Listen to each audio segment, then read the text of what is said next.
እያንዳንዱ ቃል ሰውን ሊጎዳ ይችላል። ከመናገራችን በፊት አስበን የማናገር ከሆነ የሚያስከትለው ውጤት ከምታስቡት በላይ ከባድ ነው። አእምሮን ከሚያቆስሉ ነገሮች መካከል መጥፎ ቃላትና አስተሳሰቦች ናቸው። ይህ ማለት ምን ማለት ነው?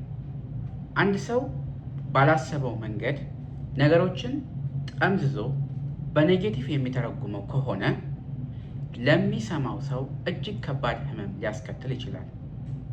ለምሳሌ የራሴን ታሪክ ልንገራችሁ። እኔ በአንድ ወቅት በሜንታል ሄልዝ ችግር ውስጥ እሰቃይ ነበር። በዛ ስቃይ ውስጥ ስቃይን ከሚያባብሱት ነገሮች መካከል የምናገረውን መልካም ነገር በመጥፎ እየጠመዘዙ በሚተረጉሙና በሚናገሩ ሰዎች ምክንያት ነው። ቃላት ጉልበታቸው ከፍተኛ ነው። ሰውን በክፉ ቃል ከመስበር ይልቅ ምንም ነገር ባታረጉለት የተሻለ ነው። ለአንድ ሰው አንድ ነገር ሲጠይቃችሁ በየጊዜው ማድረግ ያለባችሁ የምትችሉት ከሆነ በፈገግታና በደስታ አድርጉለት። ያ የማይሆን ከሆነ ግን ባታደርጉለትና ብታጽናኑት የተሻለ ነው። የቃላት ኃይል ቁስልን ያባብሳል። ስድቦች፣ ክፉ ንግግሮች፣ እንዲሁም ድርጊቶች፣ አክሽኖች ወይም የተንኮልና የክፋት ሳቆች የሰዎችን ልቦና የሚጎዳ ይሆናል። በልጅነት ዕድሜ ላይ ታዳጊዎች እነሱ ላይ ይበረታል። ምክንያቱ ደግሞ በውስጣቸው ሰብኮንሽስ ማይንድ ውስጥ ስለሚቀመጥ ነው። በእርግጥ ሰዎች የተለያየ አይነት ኳሊቲ ያላቸው። አንዳንድ ሕፃናት ክፉን ነገር ተጠቅመውበት ወደ በጎ ነገር የመመለስ ተፈጥሯዊና መንፈሳዊ ጉልበት ሊኖራቸው ይችላል። ሆኖም ግን አትሳሳቱ። ካደጉ በኋላ ሰዎችን የማያምኑ የሚጠራጠሩና ራስ ወዳዶች ይሆናሉ። ለሌሎች አያዝኑም።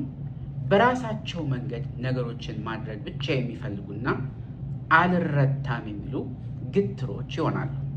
ውጤታማ እና ሰክሰስፉል የሆነ ህይወት ቢኖሩም እንኳን ለሌሎች ሀዘኔታ፣ ፍቅር፣ ርኅራሄ ላይኖራቸው ይችላል። የቃላት ጉልበት ከፍተኛ ነው።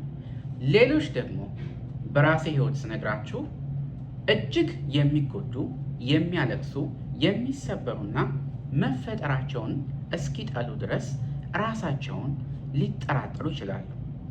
እንዲህ አይነት ታዳጊዎች ወይም ልጆች በውስጣቸው ሰዎችን አብዝቶ የመውደድ፣ የማመን፣ የመጠበቅ እንደዚህ አይነት ተሰጥኦና ጸጋዎች ወይም የህይወት መንገዶች ያሏቸው ናቸው። ስለዚህ ቃላት ከፍተኛ የሆነ ጉዳት ስለሚያስከትሉ የምንናገራቸውን ቃላት ከመናገራችን በፊት ለጥቂት ሰከንዶች ማሰብ ብንችል መጪውን ትውልድ አእምሮውንና ልቦናውን መጠበቅ ይቻላል። እንደነገርኳችሁ ስድቦች ቀላል ላይሆኑ ይችላሉ። ቀለል አድርጎ የሚወስደው ሰው አለ። አክብዶ ደግሞ የሚወስደው ሰው ሊኖር ይችላል። እንደ ሰዎች ልምድ፣ አስተዳደግ፣ ኢንቫይሮንመንት በዚህ ምክንያት ክፉ ቃላትና ክፉ ትዝታዎች የሰዎችን ማንነት ወደ ኋላና ወደፊት እየወሰደ አለመግባባትን፣ ቅራኔን ብሎም በትዳርና በልጆች አስተዳደግ ላይ እጅግ የከበደ የተወሳሰበ የስሜት መስተንግዶ እንዲፈጠር ሊያደርጉ ይችላሉ። ወላጆች የሆናችሁ ልጆች ያላችሁ ወይም ታናናሾች ያሏችሁ እባካችሁ ካንደበታችሁ ክፉ ከመውጣቱ በፊት ቆም ብላችሁ አስቡ። ስትናደዱ፣ ስትበሳጩ በሰዎች ላይ ከመጮህ ይልቅ ከራሳችሁ ጋር ተነጋግራችሁ ስሜታችሁ ሲረጋጋ መልስ ለመስጠት መሞከር እጅግ የተቀደሰ ሀሳብ ነው። አንዳንድ ጊዜ ምን አለ መሰላችሁ፣ የህይወት ውጣ ውረድ በእጅጉ ያስጨንቀንና የራሳችንን ስትረስና ጭንቀት በሌሎች ላይ የመወርወር አባዜ እናስከትላለን። ይሄ ደግሞ የሚያስከትለው ጉዳት ከፍተኛ ነው። መጠራጠርን፣ አለመግባባትን፣ መልካም የሆኑ ግንኙነቶችን ሊያበላሽ ይችላል። የሰው ልጅ ሁሉ ፍቅርን፣ ክብርን፣ ሰላምን፣ ትህትናን ይፈልጋል።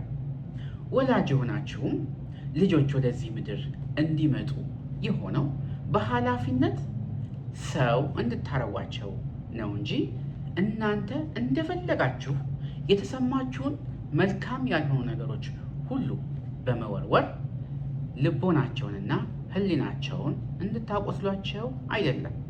ጥፋትም ሲኖር ጥፋቱን በዝርዝር ተናግሮ በሕግና በመመሪያ መሰረት እንደየቤታችሁ ስምምነት ቅጣት መወሰን ይቻላል።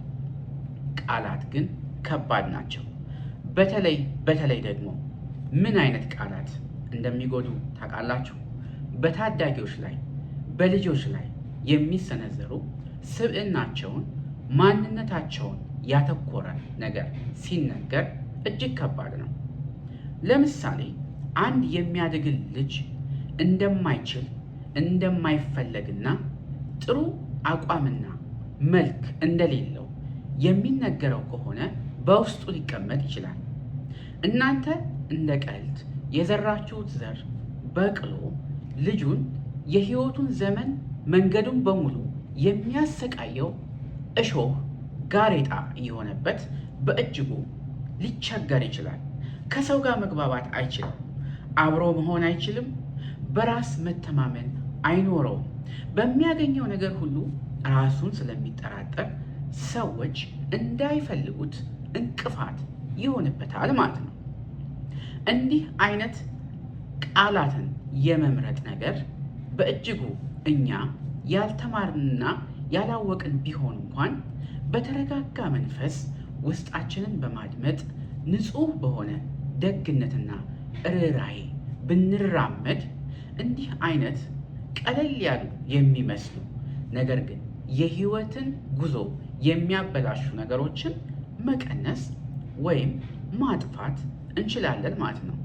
ስንናደድ ባንነጋገር መልካም ቢሆን እንደ ባህል ብናስለምደው የብዙ ሰዎች አእምሮና ልቦና ተረጋግቶ እንዲውል ምክንያት እንሆናለን።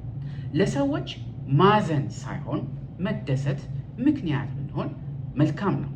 ልጆቻችሁን ከአቅማቸውና ከፍላጎታቸው ውጪ በሆኑ አክቲቪቲዎች ላይ አታስገድዷቸው። አበረታቷቸው። ፍላጎታቸውን እንዲያውቁ፣ እንዲረዱ እንዲሁም ደግሞ እንዲወስኑ መንገዱን አሳዩአቸው እንጂ በግዴታ እንዲያደርጉ አታርጉ። በግዴታ የተደረገ ነገር ሁሉ ውጤቱ አሳዛኝ ነው የሚሆነው። እነኚህ ልጆች ታዳጊዎች አንድ ቦታ ላይ ሲደርሱና በራሳቸው የህይወት መንገድ መራመድ ሲጀምሩ ያንን የትናንቱን ትዝታ በአእምሯቸው ውስጥ እያመላለሱ ለእናንተ የሚኖራቸው ፍቅር እየደበዘዘ ይሆናል። እናንተ ለፍታችኋል፣ አሳድጋችኋል፣ ብዙ ገንዘብ፣ ጊዜ፣ ጉልበት፣ ኢንቨስትመንት አውጥታችኋል። በኋላ ግን ልጃችሁ አይፈልጋችሁም፣ ወይም ወንድማችሁ ከእናንተ ርቋል፣ እህታችሁ ከእናንተ መንገድ ተለይታ ሄዳለች። ያሳዝናል።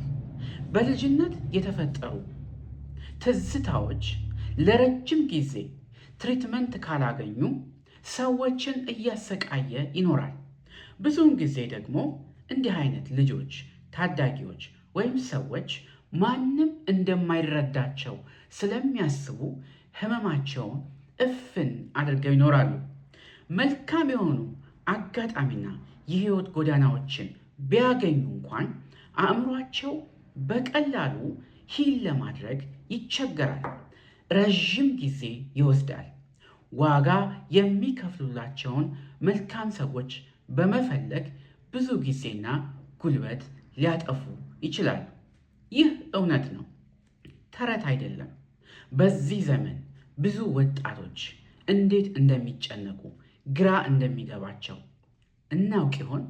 አስተዳደጋቸው ስንሄድ ብዙ ጠባሳ ይዘዋል። እነኛ ጠባሳዎች ካልታከሙ መፍትሄ ላይኖራቸው ይችላል።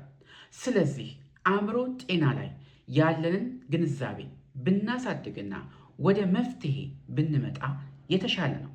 እንቀራረብ። ያልተለመዱ ስሜቶች ካሏችሁ ስሜታችሁን ቼክ አድርጉ። ምንጊዜም ቢሆን እኛ ስንኖር ደህና ስንሆን ነው ሁሉም ነገር ደህና የሚሆነው።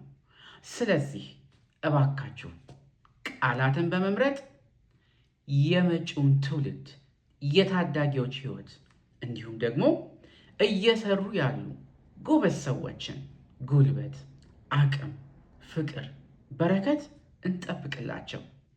ስንናገር ከአንደበታችን ክፉ እንዳይወጣ በተቻለ መጠን ራሳችንን እናረጋጋ። ስሜታችንን ለመቆጣጠር እንሞክር። ችግርም ካለብን ደግሞ ራሳችንን ለመርዳት ዝም አንበል። ካልተናገርነው ካላወጣነው ሰዎች ይህንን ነገር የማይገነዘቡት ከሆነ አለመግባባትና ጭቅጭቁ አሁን የምናያቸው በርካታ ችግሮች እየቀጠሉ ይሄዳሉ። ልጅነታችን ላይ ምን አለ? ልጅነታችሁ ላይ ያለው ትዝታዎች ምን ይመስላሉ? ክፉ የምትሏቸው ነገሮችስ በአእምሯችሁ እየተመላለሰ የሚያስጨንቃቸው? ስለዚህ ዛሬውኑ ያላችሁን ነገር ለማውጣት ተዘጋጁ። ለአእምሮ ጤና ሁሌም መፍትሄ አለ። ምግባችሁን መቀየር፣ ኤክሰርሳይዝ ማድረግ፣ መንፈሳዊ ህይወታችሁን ማሳደግ፣ ኢንቫይሮንመንታችሁን ማጽዳት፣ ሰላማዊ ቦታዎችን መምረጥ፣ የምትሰሩበትን ቦታ በትክክል ለእናንተ መሆኑን ማረጋገጥ። ራሳችንን እናረጋጋ። ህይወት በጣም አጭር ናት። ተባብረን ደስተኞች ካልሆንን በቀር ለብቻ እንዳንጠፋ። እግዚአብሔር ከእናንተ ጋር ይሁን። ሰላም ቆዩ። ቪዲዮዬን ከወደዳችሁት ሰብስክራይብ፣ ሼር በማድረግ አበረታቱኝ። አመሰግናለሁ። እግዚአብሔር ይስጥልኝ።